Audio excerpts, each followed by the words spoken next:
Here we go. Practical Wellness Radio is rolling. Thanks for jumping in on our very first episode. I am your host, Ted. Coach Cody's going to join me in just a moment. And today on the pod, we welcome Stacey Jackson, an Xterra World Champion qualifier who has competed in over 50 triathlons and has balanced it all while being a mother of two with another one on the way. And after our interview with Stacey, we would typically get into what we're calling a cool down question segment, but being that this is our very first episode, Cody and I will instead just kind of touch quickly on who we are for those of you who might not exactly know. We kick every episode off with our warm-up waves. This will hopefully be something somewhat insightful or inspirational. So here we go. There is no happiness without hard work. And in our conversation with Stacey, we touch a little bit on the challenges the past year has brought everyone, but I think she so wisely brings up the fact that being happy is not easily achieved. It can be real work. I don't think with everything going on in the world, many of us are just waking up in the morning in a great mood.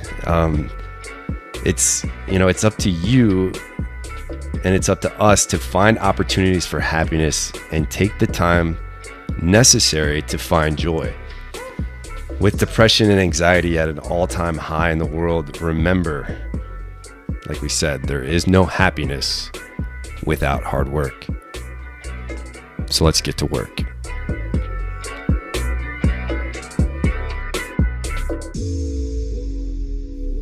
Practical Wellness Radio's first ever episode and interview with Stacey Jackson will begin in just a moment. But for more info on what we're all about, you can go to practicalwellnesscoach.com. Up on the website right now, we have a better pull-up program available for anyone who is looking to get their first ever strict pull-up. And the program is also a great program for anyone who just wants to improve on their max strict pull-ups in general. It is a 4-week repeatable program that will help you on your journey to improve your overall upper body pulling strength. It consists of 2 days each week that you can just add right on top of your current exercise routine, your existing exercise routines. And once you receive access to the program, you can run through the program indefinitely as you continue to progress. The program is complete with sets, reps, different movements. And I think what really sets it apart is every single thing that you're asked to do, we provide a demonstrational video with it. And, that leaves very little doubt on what is exactly expected to you. So be sure to check that out. And let's get this episode started. Stacey, what's going on? Not much, just mama life, like nonstop, I feel like. So when you guys told me that you wanted to do this, I was like, oh gosh, I feel like I'm out of the game. I'm out of the zone right now. Was like your biggest thing, like how am I going to have time to sit down for 30 minutes by myself? My daughter already asked for snacks twice now, and we just got done with it. Don't you have Do you not have like a snack drawer that they can just resort to at all times? Yes, and there's wrappers everywhere, always, like underneath the couch. Yeah, you can open the door. I have both my dog and my daughter looking at me right now. So I hope you guys are okay with noises. No, perfect. That's fine. That's great. Yeah, we had a snack like cupboard for holiday too, and we like loaded up with snacks, and then the next day they were all gone. She just like ate them all in one day. And we're like, okay, right. Maybe we should move that shelf a little bit higher in the cupboard, so she can't get them all the time. I catch my daughter all the time climbing up the shelves. It's nerve-wracking. She's a little monkey. So you have Kyle as your oldest, right? Yes, Kyle's 6 now. Shelby is 4. Going to be 5 in March. And then we have a baby on the way in April. So cool. It's been crazy. Cool. I know. And you have 2 kids now. It's like... Yeah, I do. Look at where we are. I know. It's crazy. It is crazy. Julie and I are going to get a dog maybe in a few months. Cody's like, yeah, we might get a goldfish eventually. We'll see. Yeah. That's a Don't good go point. dog yet. Don't go Need a dog hamster first. Yeah. Do your kids like have like a go-to snack, like something that they like always want? Yes. Oh, they always want. We have these Z bars, they're called, and actually I love them. And they like the chocolate mint kind, and then they love pretzels, and then anything that's sweet. Let's face it, they are drawn to. So it doesn't matter like what I give them. They always ask for something sweet. That's what they say. Can I have something sweet over healthy? For sure. Yeah, Holiday too. Like she's learned how to like move the chairs and like carry like. She can carry chairs that are like twice the size of her over to the counter so she can climb up on the counter. And yeah, so you have to keep an eye on her all the time, for sure. Oh, yeah. My kids have, I call them hook toes because their big toe hooks onto everything. And so it's amazing how they just like use that as their base. So they should like go into, I should get them into rock climbing because they're hook toe. Put a little Z-bar at the top of the little mountain. And, Incentive, yeah. You want your snack, you gotta climb this wall. Exactly. I thought about being, they're not as adventurous yet. I'm doing baby steps. I thought I'd have one kid that would be fearless, and right now they're both a little hesitant, and so I think it's just the feeding off each other. So hopefully in the future I'll be able to push them a little bit. Obviously, you know, you've always been active and your husband's always been active, and you're talking about your kids, and you said there might be a little hesitant right now, but do you have like are they into anything that they're kind of like, oh, we want to be a part of this, we want to do this, we want to play, we want to run?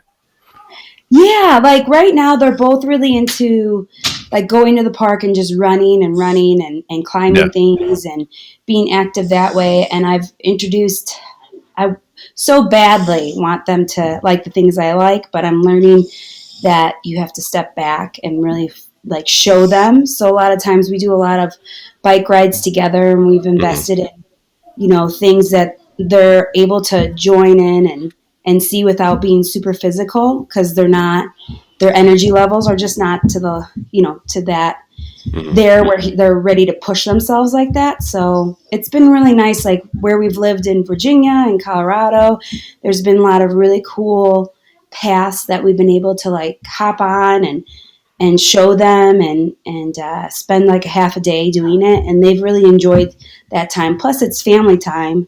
So my husband and I, it's nice. I can hang with my husband, and he can carry Kyle, who's a little bit bigger than Shelby, and I carry Shelby. And it's nice though, because we both get a workout, and then the kids get to be active in a different way. So and you're carrying Shelby and the one in your belly too now. Yes, so you're doing twice. The other day, we went to Keystone, Colorado, because we're right now on the outskirts of Denver.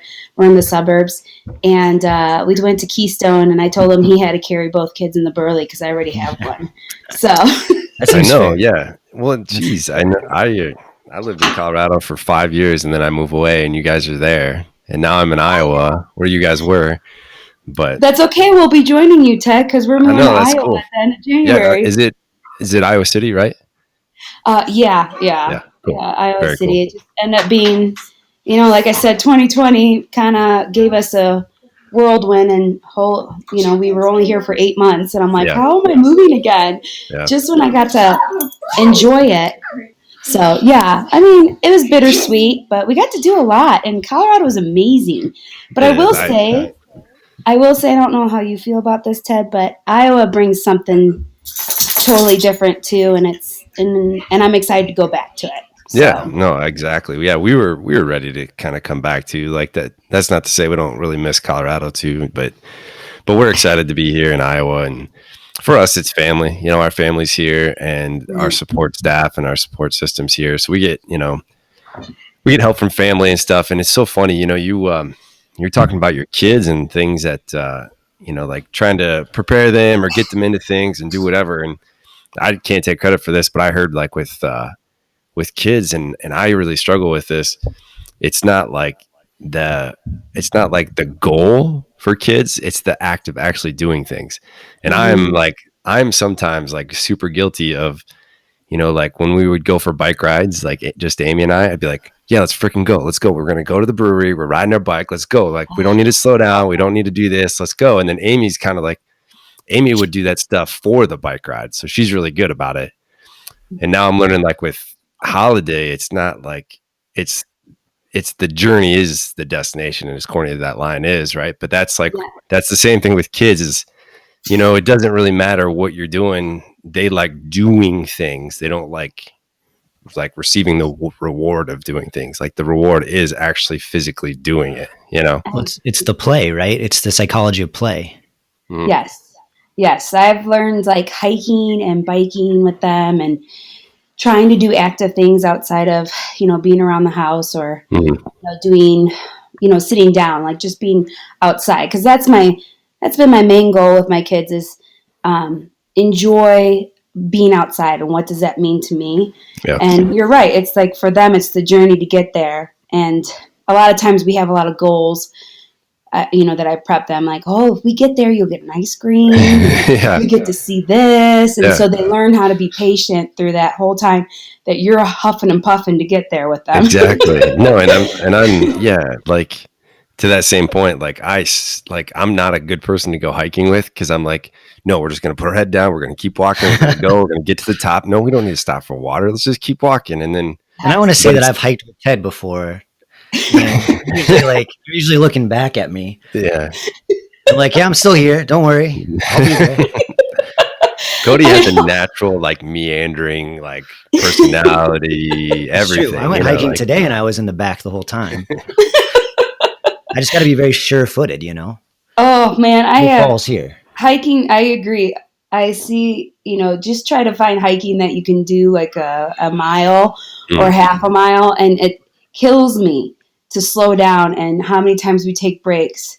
But now since I've had to slow down being pregnant, I've learned, okay, just enjoy this time, even though it's only I want to do a 5-mile hike, but I can only do a mile or 2 miles with my kids before we have to carry them. And we don't want to carry them. We want to focus on keep moving and, exploring and seeing things and stuff. So it's really, mommy life compared to my life, Stacey life back in the day. I would. Yeah. Well, that's actually. Let's segue that because I want to know what the difference is between, where you're at now, both being a mom, but also being pregnant. So I want to put a pin on that.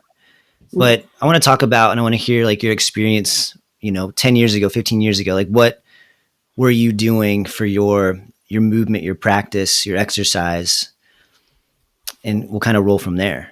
Like, what did you enjoy doing? Well, 10 years ago, my husband and I just got married. And at that time we had a lot on our plate that we wanted to accomplish together because we knew we wanted to have kids and, start a family like that, but we weren't ready.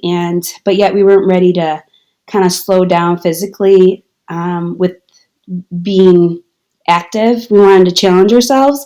So I always enjoy the journey of things, and I'm not a fast-paced person because I've realized my body isn't towards that. It's more towards endurance, and I enjoy endurance a lot because there's a lot of mental gain. You have a lot of mental things that run through your mind as you're going through that, and the toughness. I like going through hitting a wall and then being able to surpass it. So my husband and I were in that same boat. We're like, okay, let's mentally, what could we do? And we were into triathlons, and that's kind of how we met.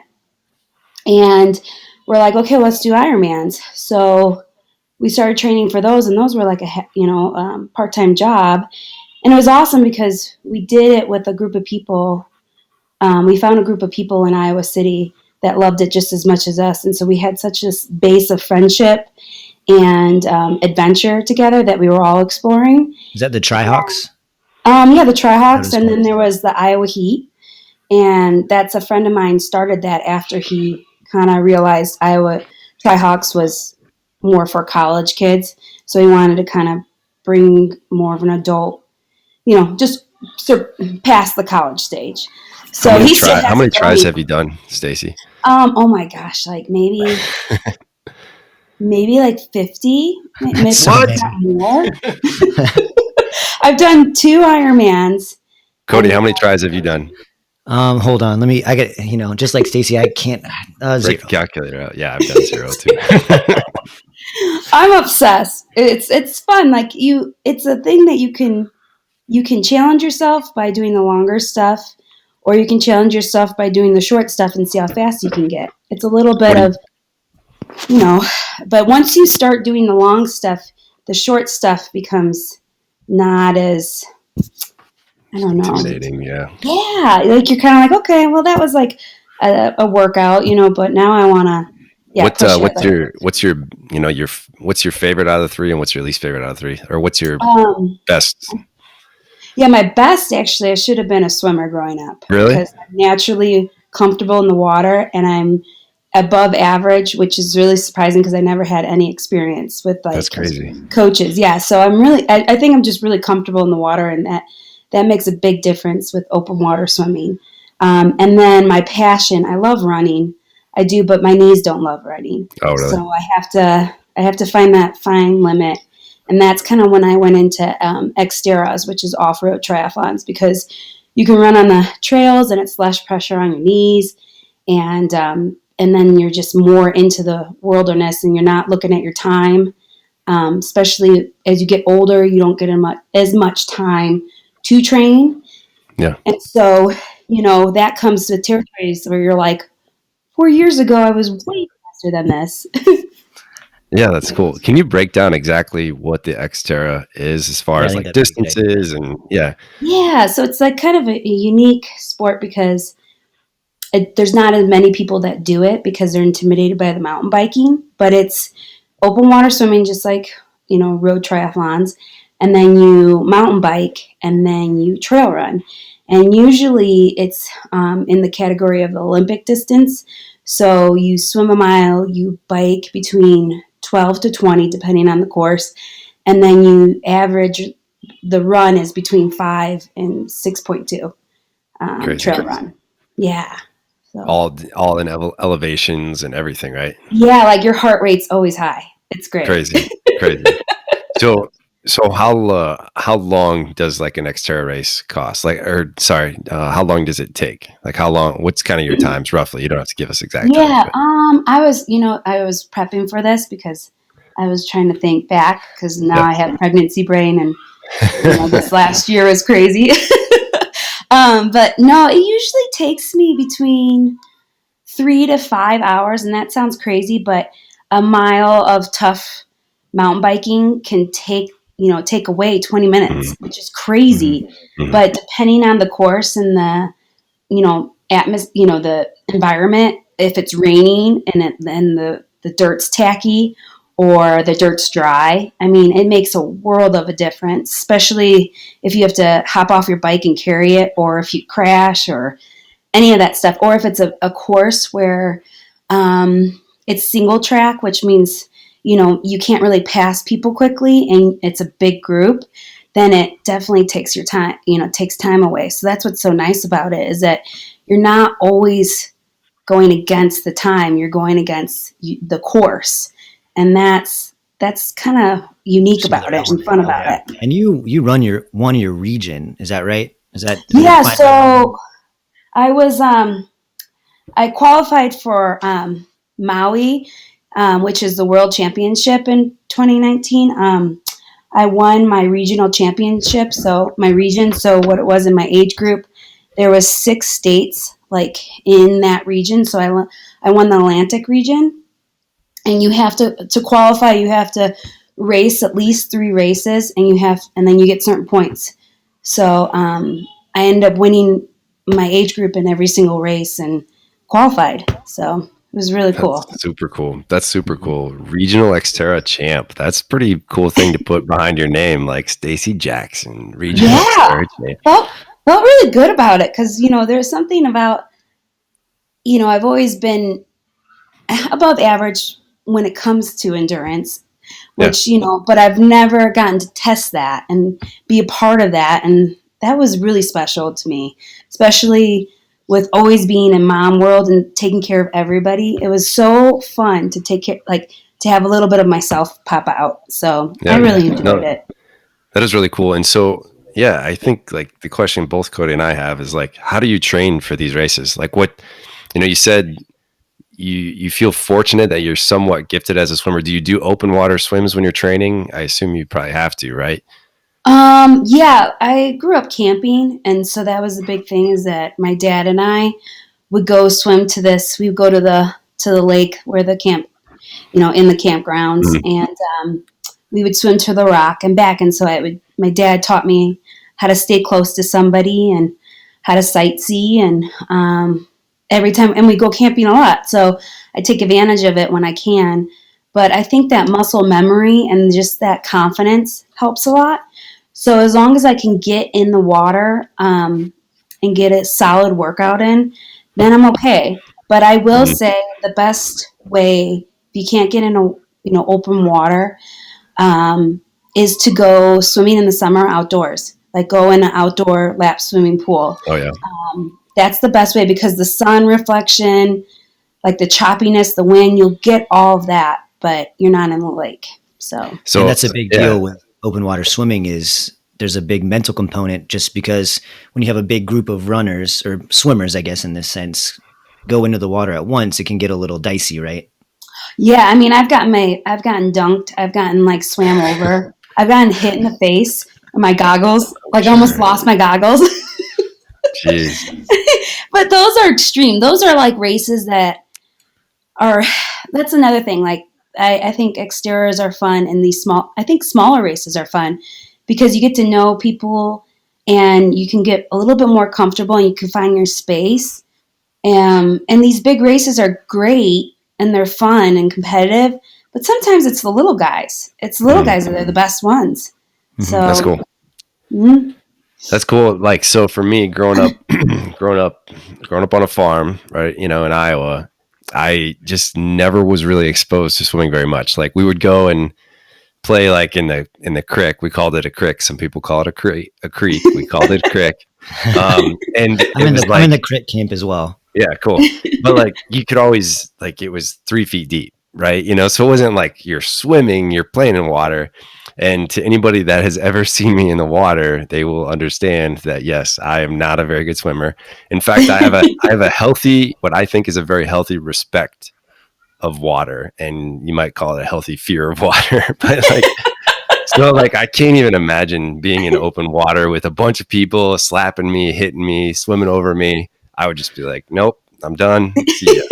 Stacey's which is why I haven't done a try. Yeah. Stacey's one of the few people that's seen me swim. She tried to teach me at one point. I did. And I was like, I remember you and Rachel that year. I think I tried to teach both of you. I remember hearing a little bit about this. Yeah. It was, I mean, it wasn't good. You did good. Like how you're being generous. You know how swimming's supposed to be like super, forgiving on your joints, and it's not supposed to beat you up. Like it was the opposite for me. I was such a bad swimmer that it like beat me down and like I hurt my shoulder. I was proud of you because you gave it everything you had. I gave it a good shot. And I was like, I'd have to tell the lifeguard, in the indoor pool, like, hey, like keep an eye on me, just but let me struggle a little bit too, because that's how you learn. That's such a vote of confidence. Oh, I was so proud of him. He gave it everything he had. I was so proud. Yeah. No, I think what the big problem, Cody, was your breathing. I think it was hard because that's the hardest part. That's hard for me too. Why people panic. It's the breathing. Mm-hmm. And I totally get it. But yeah, we've gone like snorkeling in Mexico a few times, and I do really enjoy it. But it takes me 20 minutes to like start to relax. Like the first 20 minutes, I'm like kind of like breathing, hyperventilating, trying to stay afloat, trying to swim, and then eventually it kind of like comes in, and I'm able to like calm down and enjoy it. But the first 20 minutes of it are usually hell for me. Yep, and that's pretty much everybody when in a first race. Between all your your blood's flowing, you're getting excited. I mean, we're all that way. It's just now you just gotta, But some people don't know how to turn it off. So it's hard. I have a friend that backstrokes the whole race, and she's really good. That's probably what I would do if I was forced to do one day. Yeah, she didn't care. She's like, everybody can judge me. I don't care. But she's actually really good. And she does races all the time. So, to each their own. I'm miming here. Yeah, doing a little frog Frogs. Yeah, I just frog Yeah. it. Keep my head above the water the whole time. Yeah, I can doggy paddle with the best of them. That's how I learned how to swim. So that's just what I continue to do is I just doggy paddle. So how do you how do you, like, as a mom, then find time to train for these, or what would you do if you don't have time to train? You know, I'm sure there are days where it just doesn't come up. It's not an opportunity. What do you do to make time, and what does that look like? Yeah, I mean, that's the hardest part. I think we all struggle with, especially the older you get, the less time you have, because you're starting relationships, you have a busy career, you're in, you're just in the zone outside of sometimes your fitness. And for me, my husband, he works all the time right now. It's just where he is in life. And I'm at home full time just because we never have family around us. And, it's hard. And we just decided together that, that's my role for right now. And so with that, I had a window where my kids were going to preschool and I had 2.5 hours to myself. So I really invested in taking an hour out of that time, and I call it going balls to the wall. So I would go and either race to a pool, race to a trail, race to a mountain bike course, and literally go as hard as I could. And with that, I joined a CrossFit gym. And this was all in Virginia. And in Iowa, I did the same thing. But a lot of times I would run with them and push them in the stroller, or, they were always with me. But a lot of times what I've learned is when I do get a chance, I go as hard as I can. And I know my body by now, so I know what that looks like. And I know what it takes. And so I've learned that doing a little bit of strength conditioning, which is like my CrossFit, and then engaging my endurance and going and just not playing it easy. If I have a day where I'm really sore, yeah, I'll play it, I'll go easy and I take days off. But really, I just go as hard as I can. Do you try to get like 2 days of running in, a day of swimming per week, and one, you know what I mean? What's that breakdown look like? What's the goal? So usually if I can get 2 days of CrossFit in for my strengthening for my knees and stuff that are, kind of wear and tear at this point, just because of family, my genetics, knees are the first to go for us. So I get that in, and then I do 3 days of running, and then 2 days of biking and 2 days of swimming. But it's a lot of days, I know. But some weeks I'll have 2 days of hard mountain biking, and then I only have 1 day of running. And then some days I'll have like where I bike, and then I get off the bike and I run a mile, and I run as hard as I can after that bike ride, to get my legs going. But I usually follow a program, and it's an Xterra or triathlon program, and it's for people that don't have a lot of time. So the intensity is always high. Effective minimum dose. I was wondering if you had a coach or how you were following the programming. So you just found a program and then just coached yourself more or less? Yeah, I find a program online that's for the distance that I'm looking to do. And then I use that and I kind of tweak it myself. I'm sure after 50 tries, you start to get a little bit of an idea. Yeah, you know what you need to work on. You know exactly what you need to work on. But that's what's kind of fun. It's like this last year, I think I went so, in that year I qualified, I really took it serious and I didn't skip the days. And I was really focused on like, okay, I have to get, these workouts done. And then the big thing was on weekends in triathlon world, weekends usually are your long training rides or your long runs. And so you have to get those in. And I did.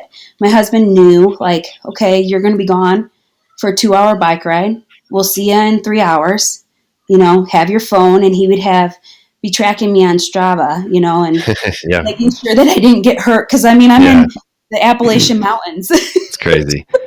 And yeah, I was actually just thinking about that right as you were saying that. I think it probably helps to have a husband who's also kind of really big into that endurance world, where he understands the work that it takes to be put into being successful at it.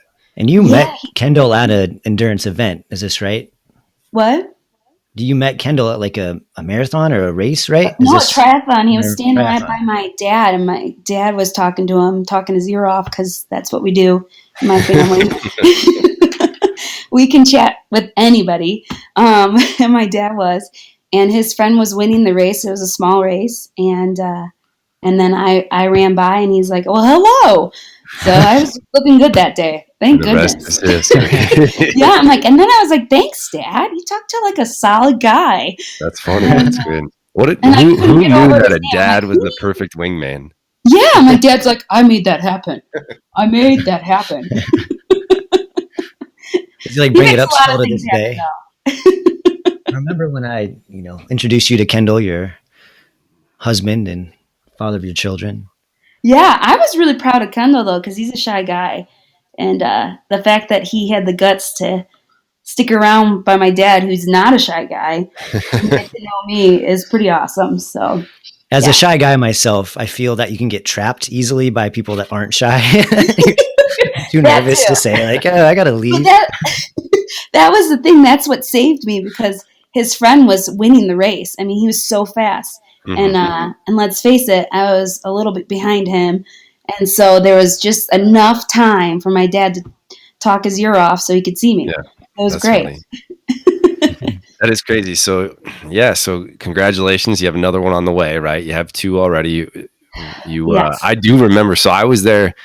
Stacey and Cody and I were all coaching together when you were pregnant with your first, when you're pregnant with Kyle. And I remember we were all really big into CrossFit at the time. And I remember as your pregnancy was moving along, you had this look in your eye of like a little bit of frustration. You're like, oh man, I used to just kick ass at all this shit. And now I have this basketball under my shirt that's holding me back. And how did you deal with that? Like what were some of your things that you maybe helped get you through, and maybe not even through that first pregnancy, but through, these next 2 that have happened also?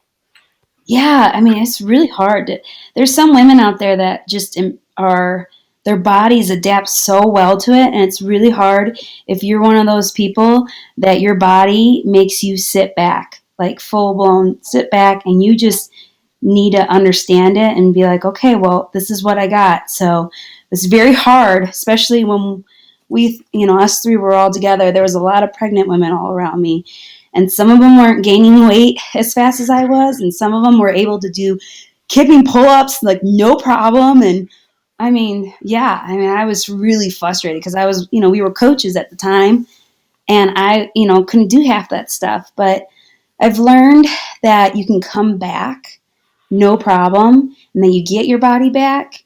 And if you focus and you take care of it, that it comes back even stronger than where you were, and you're mentally tougher.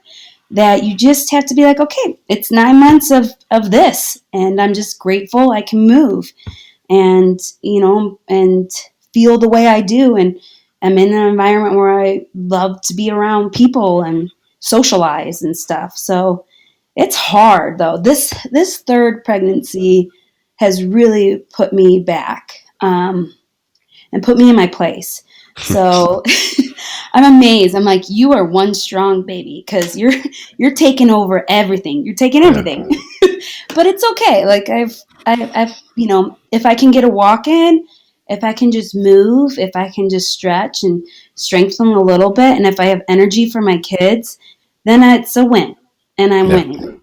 So. Well, it sounds like the perfect approach and mindset, and it's something that Cody and I really can't speak to, and but I think it is interesting. Like, you obviously got to the fitness level you got to through hard work, and pregnancy can and probably is a setback, but the only thing that's going to get you back there again is just the hard work, right? Yeah, I mean, it's hard work and just focusing on what's important in your life, and focusing that, like, it's a small period in time. And, some people, another thing is like after you have your pregnancy, then you're like 6 weeks supposed to sit back. You're supposed to sit back and let your body get back to normal and like recover. And, you know, you see these things on TV and social media, and just some women that can just bounce back so quick. And you're like, why? This is so hard for me. But, you know, I've learned you got to give yourself a grace period. And sometimes that grace period's a year, and sometimes it's 6 months. And for me, it's a whole year. It's a whole year until I start feeling completely back to normal. You know, and that's hard too, because you want to bounce back. You want to go run and do all these crazy adventures, but you don't want to hurt your body and then regret it. So that's like the value that you've had. You had such a history of exercise and movement that you've really found this, you know, or just being in tune with your body. That's really probably helped you, you know, through pregnancy and postpartum as well. You For just, sure. you just have that, you know, touch point that maybe a lot of people don't have. No, and I tell women all the time, I'm like, I try to be so supportive to my friends that have gone through pregnancy or, you know, gone through a lot, like, you know, or weight and stuff. I'm like, just give yourself that time, embrace each moment. And, you know, yeah, it's hard. It's really hard to like not beat yourself up, but you kind of, I mean, you're going to go nowhere if you beat yourself up. You have to have a kindness for yourself. Yeah, and a love for yourself. So, I mean, it's hard. The mirrors are really hard to look at sometimes, but, you know, also too, what's really great to look at is your family. And so it's give and take. It really is. It's give and take. But just being happy. Do what makes you happy. For me, it's going outside. And like I said, I can't run right now. I can't do any of the activities like I used to, but going for a walk is amazing. I love it. No, that's great. And I think that's just actually, there's a lot of really cool things that you said in there, and there's great advice, I think, to anybody who is, one, maybe dealing with coming back from an injury, coming back from pregnancy, or maybe even, like you said there, the hard work. Like, I mean, we talked a little bit about the year 2020. Like, it is sometimes hard work just to be happy too, right? And it's not like something that's just going to happen. And I think taking approaches and taking the responsibility to put yourself in a situation to make you happy is kind of what you were saying. I think that's awesome advice. I know a lot of people right now are struggling with their weight because of 2020, because you're stuck inside, because your gym is closed, because the fear of going into some place, because of the risks that it takes on your family. I mean, I have a lot of friends that have like stepped back and haven't seen any growth in their fitness. And it's like, you know what? Everybody's in that boat.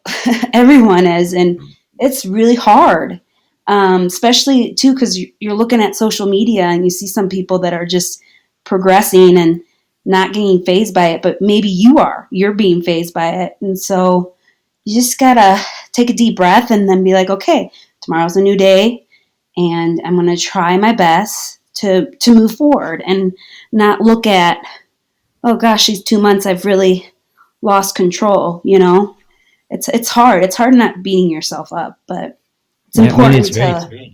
It's very challenging. And I think Ted would agree with this too, is, you know, being present. So not letting the past weigh you down. That's something you can't control anymore.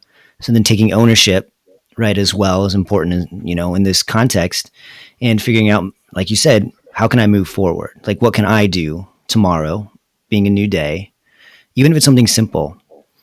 What do I have control of? And I think that's something that I have to touch base with frequently as well.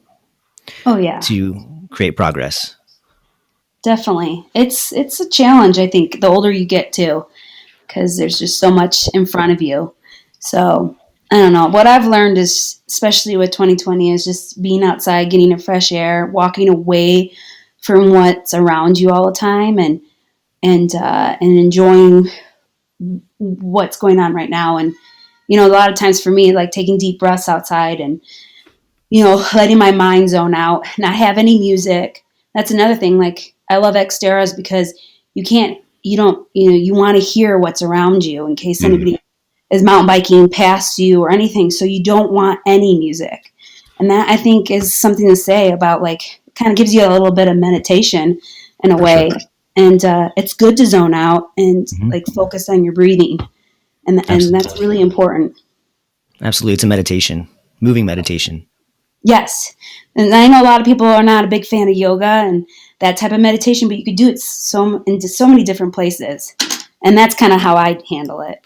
Well, it's like what forces you to focus, and something like Xterra where there's a lot of hazards, right, on the trail, open water swimming. Like you can't not be present, and that's a big part of meditation is being present.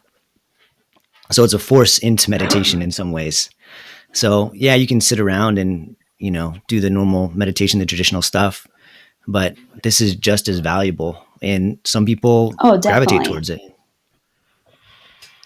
Yeah. What's interesting about that is Cody and I, we did with a lot of the practical wellness clients, we did we ran every day during the month of December. We called it the character mile, right? And so we ran a mile every day during the month of December.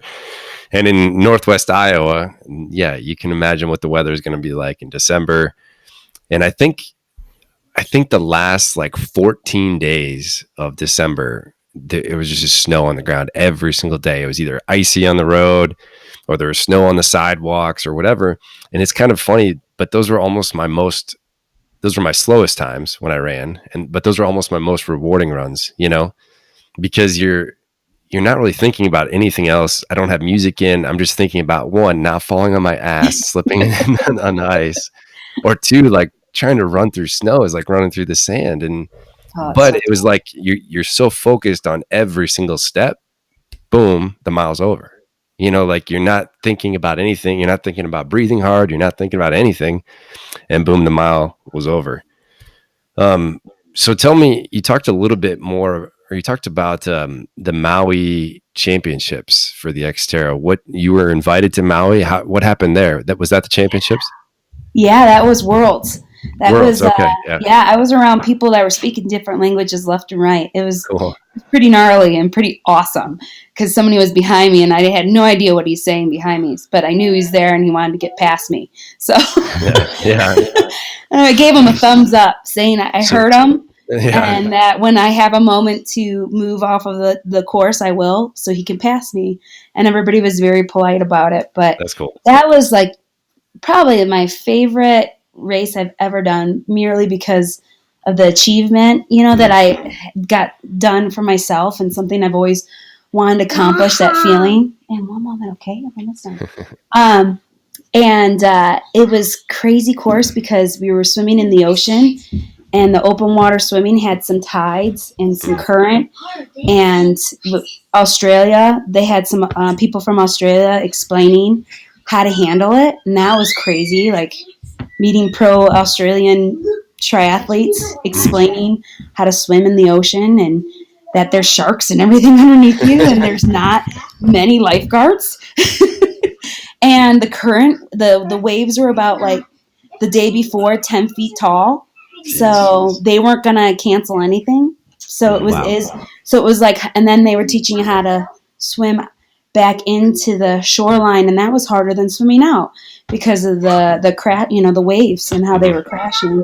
So I had so much sand everywhere that it was a little painful. Yeah, still finding sand from that. Yeah, but it was just, I think the coolest part was just being in an atmosphere that I've never been in. With all these people from all over the country that love the sport that I do. And it meant a lot. It was one of the prettiest courses, obviously, because Maui's beautiful. Mm-hmm. And also the coolest because of what you were surrounded by. Like great, amazing athletes. And the fact that you could be right with them. Not saying I was the top dog, definitely wasn't. But just to be a part of it was so neat and just an experience. How many athletes were in the championship? So in the age group, but even just in the total. Yeah, total there was 600, and they all qualified for it. And the first 50 of them were pro triathletes, and they went an hour ahead of us. And so we got to watch them and see how they handled approaching the ocean. And then you had 2 courses on the bike. You did the bike course twice, and then you did the run once. And that run was by far the hardest run I've ever done in my life. Really? Oh, wow. So, but it's like, why was it the hardest run? Because it was, it was all uphill, and half of it was majority you're going up the mountain, and then you zigzag back down. But your calves were on fire. Everything started tightening up. Your quads, your hamstrings were getting tight because and at one point I was running sideways. My feet, I was going up the stairs sideways, just to give my calves a break. Is your goal to maybe go back and do that again to qualify for championships in the future? Yeah, I want to go back. I mean, I'm sure I'd love to go back. I'd love to compete again. And if anything, there's a race. I mean, all these races I've done are all unique and fun. So it doesn't really, I have now, since I got a taste of it, I would love to go back. And my husband said it was really fun because he got to do the course with me before. And he's like, this is the hardest course I've ever done. He's like, and this is honestly the best vacation because we've been working out and we've enjoyed everything that we like to do. And afterwards we'd have a big, beer. And it was the best beer we've ever tasted in our lives. I've always heard that about people that do tris or they do endurance runs. They're like, you've never tasted a better beer than you did after you've trained and then you've competed and then you've, swallowed down this, ice cold beer. Oh, it's delicious. I think it's so cool that I've always admired people that have done those and have done those well, tris or anything, Ironmans, because in a way, I think they're so they're almost primal, right? Everybody kind of has access to a bicycle or jump on a road and run around or, swim. And in a way, I think it's just a cool test of kind of what somebody can accomplish, Yeah. Oh, definitely. I've welcomed a lot of my friends to the sport. They'll say, I just can't, it's a lot of things to buy, to do and to try once. And I'm like, take this, take that. And I give them my bike. I give them all my gear. I'm like, I just want you to go do it. Just go do it. I'll help you. And then, I've had a handful of people that then, adapt to it and love it. And then I have some people that are like, I got to check that off my list without buying a very expensive bike. And I had my own little coach who was really excited for me. I was wearing her helmet, her shirt.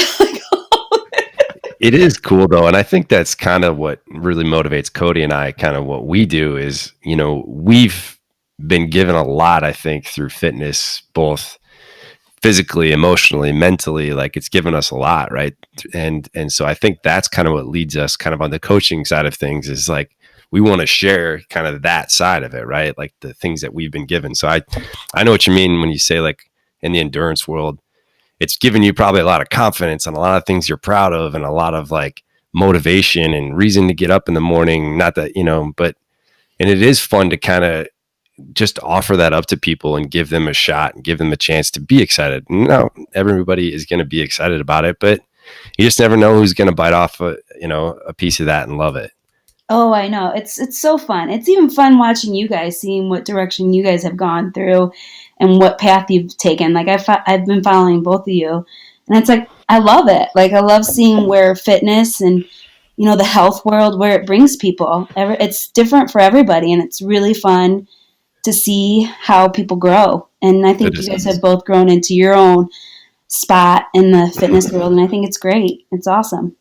Well, that's cool. That's nice of you to say. I think you should be really proud. I mean, a regional Xterra champ, like I said, is a pretty cool thing to say about yourself.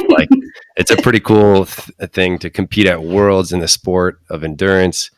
You should be really proud of it. It's something that you should brag about to your kids until they're tired of hearing about it. And something you should brag about to your husband until they're tired of hearing about it. I think my husband was a little jealous. I'm sure. I know Kendall. Kendall's also competitive and he's also a great athlete. I'm sure he was a little bit. He's like, Kendall's I know this is your year, but man, I'm like, I know. What a year. Yeah. Well, that's great.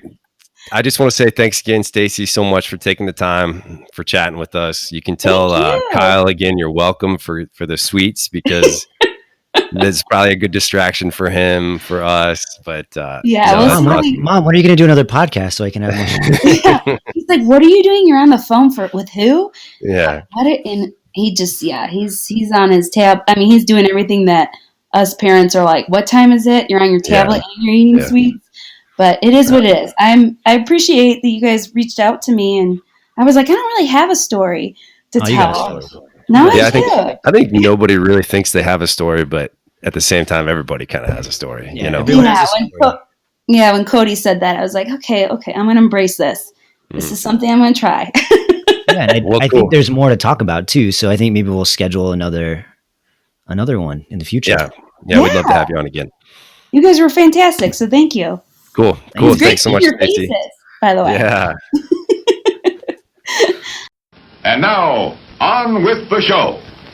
All right, there you have it. That was our interview with Stacey Jackson. Thanks so much, Stacey, for jumping on with us. I think we just kind of scratched the surface on kind of some of Stacey's story. I think we could have talked for another hour about being a mom and training and, being an endurance athlete. I think it was really, really cool. It was really cool to have her on. Stacey talked a lot about kind of her journey. So it makes me wonder, Ted, what is your journey as far as exercise goes? How did you start out? What was high school, Ted, like, junior high? What did you do as a youth? High school, junior high, Ted was a punk. I don't know. But I think, for those that know me, I grew up on a farm, was very active. I loved playing sports.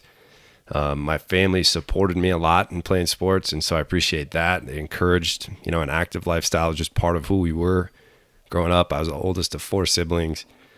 And, I think I was maybe average athlete. At times, maybe had potential to be an above average athlete. But I think, that upbringing, that farm life was kind of the first step, and it showed me, you can work to achieve so much more. I think I carried that into a lot of my athletics, where again, I think I was probably just an average athlete, but I was a kid who cared a lot about, trying hard and, trying to accomplish more than just average. So that was kind of the first step. And, I kind of established a love for the little things when it came to athletics. Right. And I think, strength and conditioning just kind of naturally followed that. What can you do to make yourself better? The culture that was kind of where everything started for me. Yeah.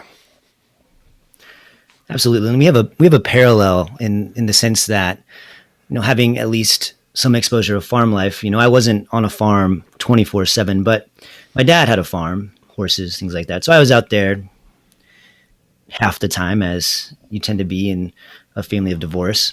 So I had that exposure and being outside and having to do work, not that I was great at doing that work, as my dad would probably attest to. But really, that's really the only thing that I can probably relate to you in terms of our childhood, at least. I wasn't an athlete. I didn't play any really sports past junior high. I played some soccer, but once I got to high school, I was honestly relatively sedentary. I was in the bands, marching band, so there was a little activity there. Marching. Yeah, marching, exactly. And drumming too. There's some arm movement, a little rhythm, which I think it helps me do some rhythm skips and warm ups. I've found. That's why your biceps are so big from banging the drum all the time. Absolutely, absolutely. It carries over. So if you ever want big biceps, start drumming. But I didn't come into, say, the fitness world until at the end of high school, maybe even slightly after. I got into weight training senior year and junior year as well, more because I didn't want to take swimming anymore for PE, and weight training was the alternative to that. So that's kind of my first introduction in terms of maybe more dedicated health and wellness, but I didn't really get into it even until later on. And kind of looking back and how this kind of all formed to become something that was really important to me was I found a lot of mental growth within that sphere. So once I kind of dabbled and I saw like change, right? Both physical and mental, it was, I guess maybe for the lack of a better word, addiction. And then as I was able to reflect more, it kind of made me realize that I had some really good role models for movement in my life as well in that time, or even as I was growing up. So my mom and my stepdad were very avid bike riders. They're getting, 3,000, 5,000 miles a year outside on the road. And I never was much for that, but that was a good example that they set. And even more to that point, my stepdad, who is in a wheelchair, he unfortunately had a bike riding accident when I was probably 3 years old and became a paraplegic. He still continued to stay active, even though that was a big barrier for him. So I think with some of these things combined, my own kind of self-discovery in this movement and then having really good role models really set me on this path, and here we are 10, 12 years later. Yeah. So Ted, what'd you do? Like what was after high school? So what's after high school athletics and high school Ted? Yeah. So I think when it pertains to fitness, one of my favorite things about athletics was, the actual act of, I do enjoy competing. I do enjoy the challenge, but one of the greatest things for me personally was the camaraderie. I love being part of a team.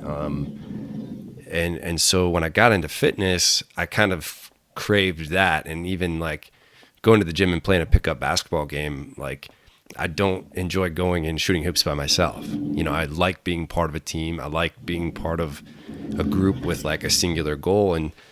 And so when I got into fitness, a lot of it was on my own at first, but I was always the one who was like trying to get my buddies to come along to the gym with me and work out with me. And so that kind of continued to grow after high school. One day I was a broadcast journalism major and I was into sports and I wanted to maybe cover sports and talk about sports and travel, and it all sounded really intriguing to me. And the more and deeper I got into it, I noticed I was very different than everybody that was in that industry. Everybody in that industry seemed to be very overweight and a big personality, and I don't think always a great like personality. I think you had to be the quote unquote shock jock to almost be successful. And I didn't really envision myself as becoming that person, or maybe wanting to become that person, or being very good at becoming that person. And so I stuck with it because I did really enjoy learning about the different aspects of it. But for me, I still remember I saw a poster on the wall that they were advertising at the rec center an opportunity to take a personal training class. And so this is at the University of Iowa Rec Center, and I jumped on. I took it. It was like some study materials ahead of time, and then it was a weekend course, and then a test at the end.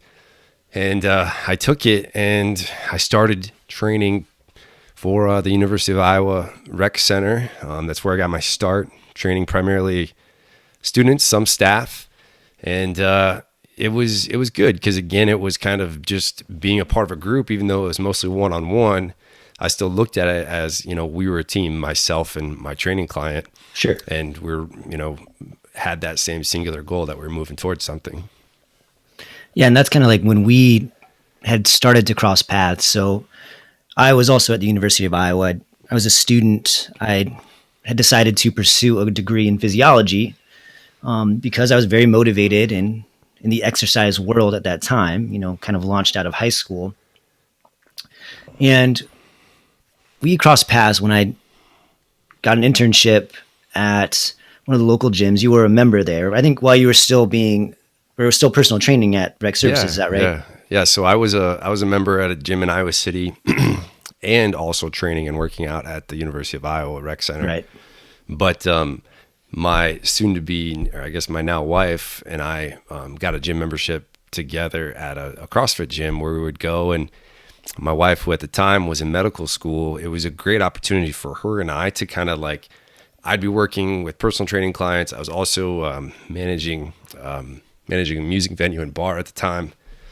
And, but, you know, we both had such busy schedules. We would be like, okay, we're going to hit this 4:30 class together, you know? And so it was almost like a quote unquote daily date that we could, you know, catch up, see each other, work out together, talk a little bit, you know, in between whatever we're doing. And then usually after class, after the workout, we'd go home, and that was kind of like our thing. Right.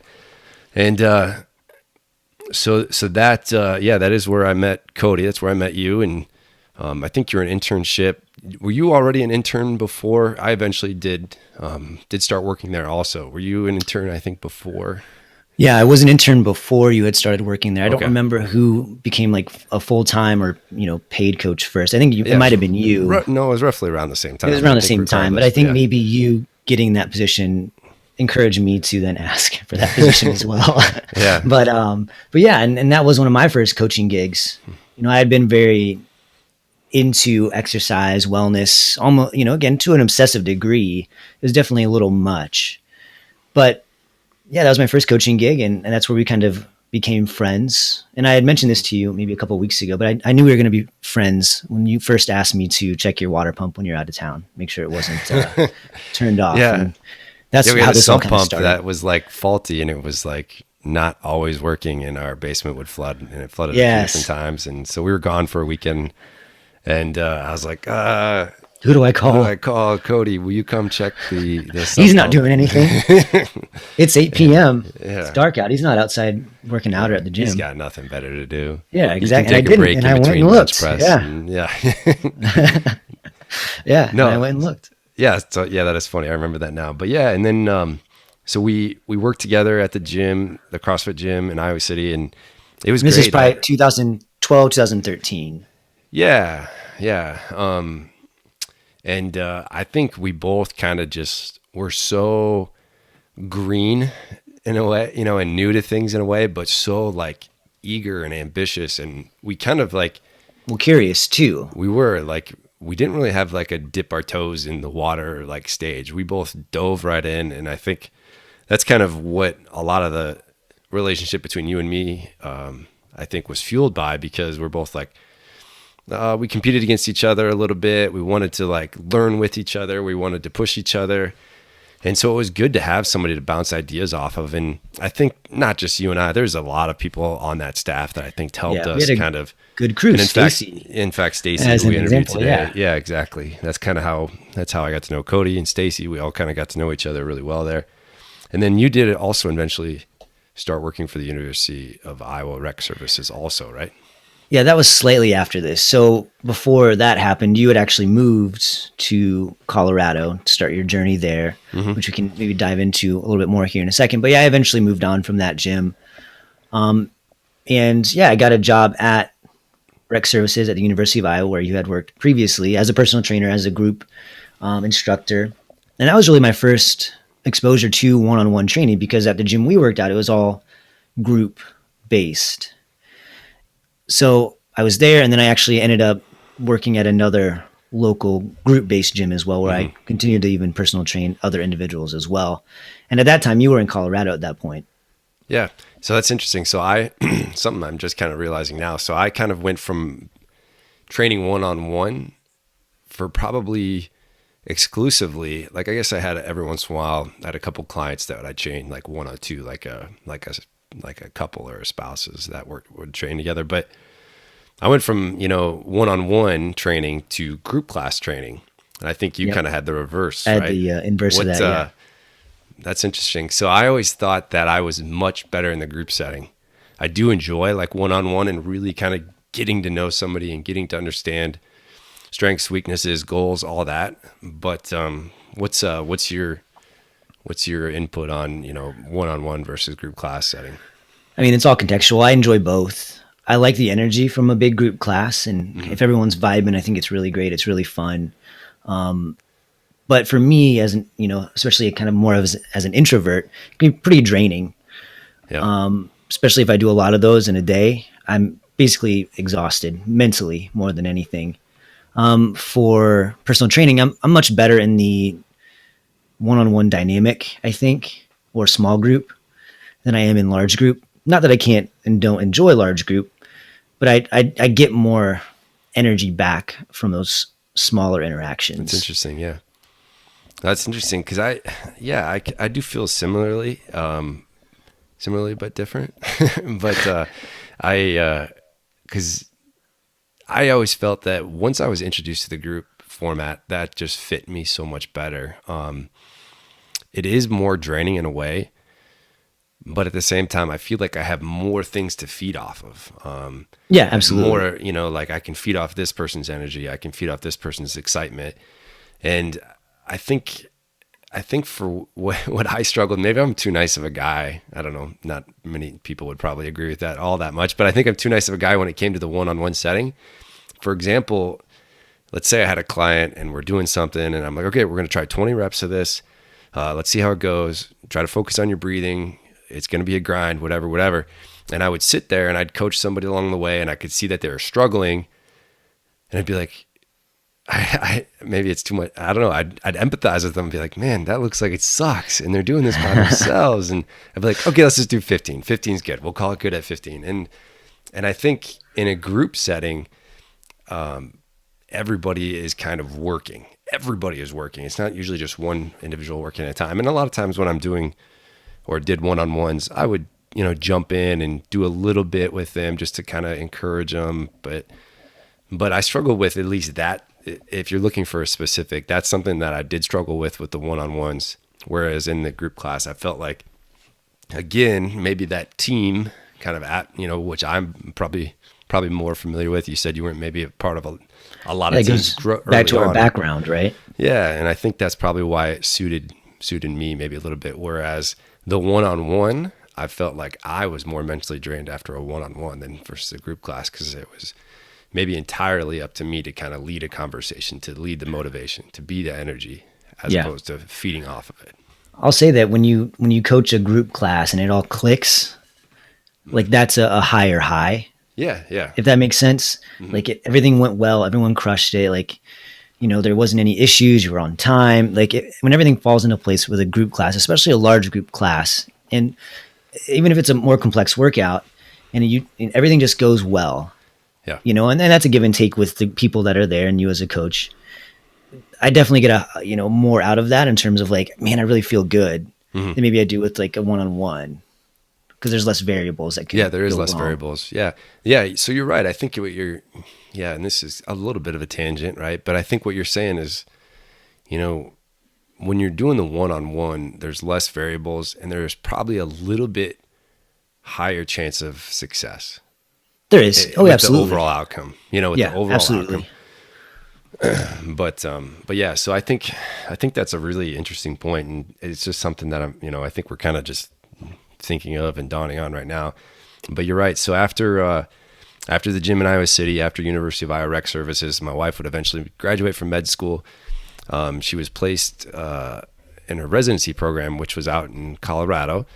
So we decided to move out to Colorado, and there I originally started as just running my own personal training business. I was trying to find and train anybody that would listen to me. And what was that business called again? It was called Vitara Fitness, and it was called Vitara Fitness because at the time I drove a Suzuki Grand Vitara, which is a little tiny SUV that would store all of my kettlebells and weights and mats and everything. And I would just drive to a park, and I would meet some clients there, meet them in their driveway, in their garage, wherever, back it up, open up the hatch, and we'd start working out. So that's kind of where the name of that business came from. It eventually would be continued into like more and bigger things. But I did that for a little bit. That was a struggle because, again, at the time, I probably didn't know really anything about business. I just loved to train and work with people, and I loved fitness, right? And you had a brick and mortar spot too. I remember helping you get it set up. Yeah, so I did eventually. Yeah, that did lead into, I rented a garage. Stained my shoes helping you. Still a stain on my shoes. There's a little 2-stall garage that, like looking back was so just like bare bones. I had like a squat rack, a pull-up bar, some weights, but it was awesome. Like we had some of the best workouts ever there with clients and members, and we did some really fun things. I organized we called it a Movember, a mustache run. So it was like to benefit prostate health, men's awareness, prostate awareness. And we did some cool things with that. And then, to help pay the bills, I actually then got another full-time job, right? So I was doing also, I was a training manager for a big box gym, like a 24-hour fitness. It wasn't 24-hour fitness, but a gym like that. And there I sold personal training packages to already existing members of the gym. So people came in, they worked out, and I was that annoying guy that went up to them and said, "Hey, I don't know if you knew this, but we offer free fitness assessments to anybody, and so I'm trying to sell you a personal training package on top of your gym membership." I learned a lot at that position. What I didn't love about it is, so let's say I met you, Cody, you're a gym member. You signed up. I ran you through a fitness assessment. We did some tests. I ran you through a 30-minute workout. And then I try to sell you a personal training package. But the difference is my job was sales. My job was to sell you the package. So after I sold you the personal training package, I would pass you along to one of our personal trainers. And so for me, I kind of missed that developing of relationships and growing and, moving towards those goals. Yeah. And I remember that time, and I remember you saying that it was a good experience to grow from and to learn sales and learn how to maybe pitch right as well. Yeah. But I remember, it wasn't quite your vibe as well. Cause I would come out and visit. Yeah. It was interesting because I did learn, like, it was a performance-based job, right? So it was a commission-based job. And with that, like, I felt myself kind of like leaning too much into, again, this goes back to maybe like the broadcast journalism stuff, like becoming somebody that I didn't really want to become. Like, to me, fitness was slowly starting to change into like a sale. Mm-hmm. And that's not something that really I wanted to become or what excited me. I didn't feel like that's what fitness was. I think even to this day, maybe that job made me, it taught me a lot about sales, but I think it maybe at times hindered my current sales, just because I'm like, I'm not going to push anybody to buy anything, because I'm just going to try to make a product that I think I really believe in. And hopefully it's for you. And if it's not, go find something that is. Sure. And that's, I think, kind of our approach that I eventually would take, because I would move on from that job, and I became general manager at first, and then eventually owner of Fort Collins CrossFit in Fort Collins, Colorado, where I owned, operated, and was a head coach of that for about 4 years. And so I think I just tried to turn that gym into a product that I think was really a cool thing. And we didn't focus a whole lot on selling gym memberships. We focused on making a cool atmosphere for people to, improve their fitness. Yeah. And before we maybe talk more about that, which I'm curious to learn more, kind of during your time and your adventures in Colorado, I was continuing to coach in the Iowa City area. And like I had mentioned before, I had left the gym where we had connected at and started personal training at the rec for the University of Iowa. I worked at another local gym as what you could consider a head coach in that capacity.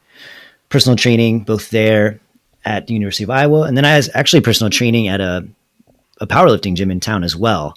Like, the sense of the word, a powerlifting gym, there's dudes deadlifting like 800 pounds. There's, super strong ladies lifting more than me.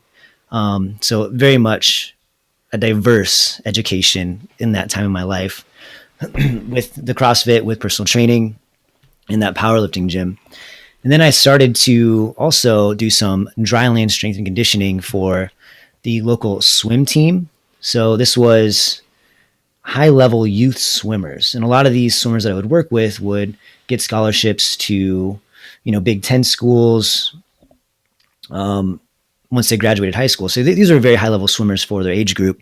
And I would do their dryland training with them, not swimming. I cannot swim, maybe as we established with the podcast with Stacey. But I did their dryland training, and that was an education for me as well. So I was learning a lot of diverse things, meeting a lot of different people at this time. And I thought that was a really big part of my growth and to, get me where I'm at currently.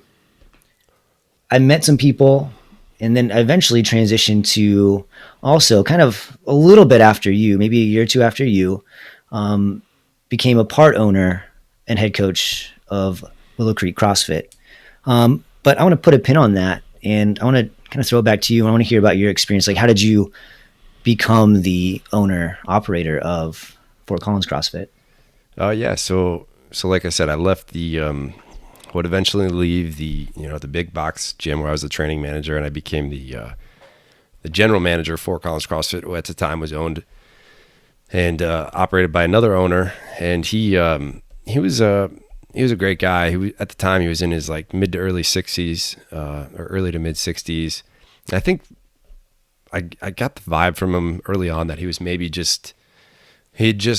maybe exhausted himself in his efforts to run a successful gym, because because he did have another full-time job. And I think it just is a full-time job to run a successsail business, right? Maybe even more so, right? Yeah, definitely, as I would soon find out. And so, I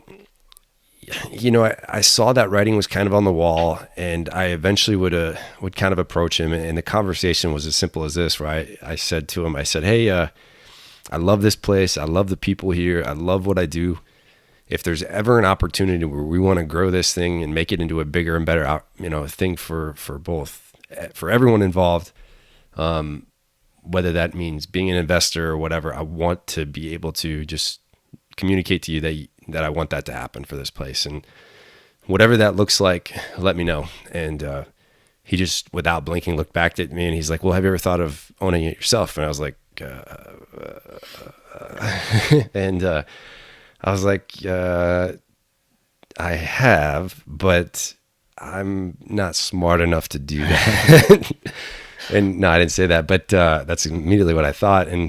But we talked it over, my wife and I, and we're like, let's go for it. I think it'd be a great opportunity. At the time, my wife, at the time we didn't have kids, and at the time my wife was in residency, and that's a 80-hour work week commitment. And so I was like, okay, we have this opportunity. I can commit a lot of my time to something that I am extremely passionate about. And from that conversation we just talked about, fast forward 45 days later, I owned it. Right. And so that's fast. In those 45 days, I developed a business plan, all of, kind of put together a little bit of a coaching staff. We retained some of the coaches that were already there, and we built what I think would turn into a really, really cool business and a really cool gym that I was and still am proud of. And so that's kind of how that came to be. You, Cody, were at Willow Creek CrossFit at the time, and like you said, I think it was maybe a year later after this, you kind of was on your own endeavor. And so it was really cool how you and I had never really had this plan to, have our career paths kind of mirror each other, but we were staying in communication throughout. And, they were two very different, I think, routes. And then now things have kind of turned and come full circle where, you and I run Practical Wellness together. Yeah. And, we definitely had a divergence, and we had our own experiences. You moved to Colorado, I stayed here, but we also kind of ran a gym, and that was a little bit of it was a mirror, but you were the sole owner, where I was, in a partnership, and I was actually a minority owner in that partnership. But we were able to kind of look at each other and kind of share a lot of the same experiences, kind of as we had grown in this sphere, in this avenue. Yeah, now we're here. We've converged back. You're back in Iowa, albeit not in Iowa City. And we have our new endeavor. And I always kind of attribute, a lot of this and the experiences of just, especially as a coach, and coaching it's a grind, right? At the end of the day, especially as a young coach, you're not getting paid much, and you got to take a lot of hours, and it takes a lot of energy.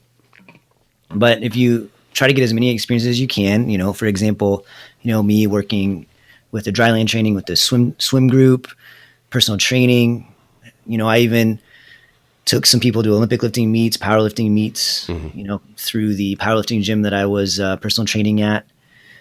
And then eventually, growing in our roles Yeah, I think, yeah, you said something there too, like growing together, and coaching is hard work. And, you know, we've had different avenues, different routes to where we are today. And, you know, it's not going to end here either. And I always think it's something, and I heard something once when people are talking about, you know, what they want to do for a living and what their value is and what they bring to the table and whatever else. And, you know, you hear people say, well, your value is only you're worth only what somebody's willing to pay you. And, you know, I've heard people say this to me in other industries and other fields. They're like, well, I just feel like people aren't aware of my value, or they're not paying me what I'm due yet, or they don't know yet. And it's, you know, to echo kind of maybe the theme on this episode, this podcast again, is it is hard work. And if somebody's not paying you what you're worth, maybe that's because you're not worth what you think you're worth, and you have to continue to grind and continue to move forward. And I think we can maybe try to wrap this show up a little bit. We can continue, and we could talk a lot more about where we are, what we're doing, where we're from. But if you have anything to add to that, Cody, let me know. What do you have? No, I think that kind of as a general overview kind of covers our path. And, you know, I was telling you at the beginning of this, but I think before we started recording, like, I used to give the spiel of, you know, who am I to, you know, new members as they would on-ramp at the gym. And I'd always like to say that, hey, this isn't my first day. I still have a lot to learn, but this is me, and this is kind of my path, and these are my experiences, and this is what I've done, and I've put a lot of work in, as have you, Ted. And I think that means a lot. You know, that means a lot. We haven't really deviated from this path where a lot of people maybe would have. And I think that holds a lot of weight. And I know that my respect for you is very high, for you kind of being on a similar journey as me. Yeah, for sure. And for sure. I think it's cool. I think, you know, we're excited about what we have to offer here at Practical Wellness Coach. And I think you guys can look forward to a lot more cool things coming from us. And hopefully you guys stick around and learn a little bit. Before we head out, we want to say thank you to our producer, Matt. A thank you to our clients, our friends, listeners, anyone who supported us. Thanks so much. Feel free to check us out, practicalwellnesscoach.com. Thanks for tuning in. Thank you.